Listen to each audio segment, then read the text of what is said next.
75 kilometre வேகம் வரைக்கும் இருந்த தாழ்வு பகுதி அல்லது காற்றழுத்த தாழ்வு மண்டலமானது மேலும் வலுவடைந்து ஒரு ஆழ்ந்த காற்றழுத்த தாழ்வு மண்டலமாக மாறிய பிறகு புயல் சின்னமாக ஒரு 90 முதல் 110 கிலோமீட்டர் வேகம் வரைக்கும், சில சமயங்களில் 120 கிலோமீட்டர் வேகம் வரைக்கும் ஒரு புயல் சின்னமாக வங்கக்கடல் பகுதிகளை நிலை கொள்வதற்கான வாய்ப்புகள் அதிகமாக நம்ம எதிர்பார்க்கலாம். அது எப்போ நடக்கும் அப்படின்னா, அக்டோபர் 28ஆம் தேதி அன்று ஒரு புயல் சின்னமாக வங்கக்கடல் பகுதிகளை நிலை கொள்வதற்கான வாய்ப்புகள் மிக அதிகமாக எதிர்பார்க்கிறோம்.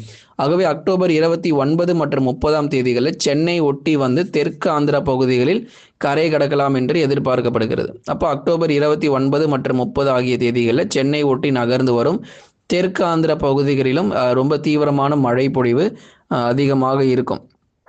அப்போ 29, 30 ஆகிய தேதிகளில் மிக கடுமையான மழை பொழிவு தமிழகத்தில் இருக்கும் என்று எதிர்பார்ப்புகள் இருக்கும். சென்னை ஒட்டி நகர்ந்து வரும் தெற்கு ஆந்திர பகுதிகளிலும் கண்டிப்பாக இது கரையை கடந்து அதிக